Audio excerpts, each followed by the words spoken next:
Hello guys, in this video I'm going to show you how to check your messages inside the portfolio in the Asana app. But before that, don't forget to subscribe and leave a comment down below, because at 10,000 subscribers I'm going to show you my whole YouTube revenue statistics and growth strategy. So without further ado, let's just jump right into it. First we have to open up the Asana app, and here it opens up in the home menu where we have our projects, portfolios and goals. From here we have to go into the portfolios section. Just have to wait a bit until the app loads. Sometimes it's not so stable for some reason.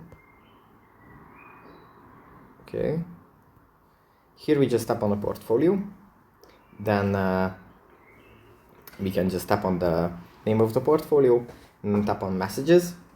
Here we can check the messages that have been sent inside the portfolio from the people that are working on the projects that are contained in it.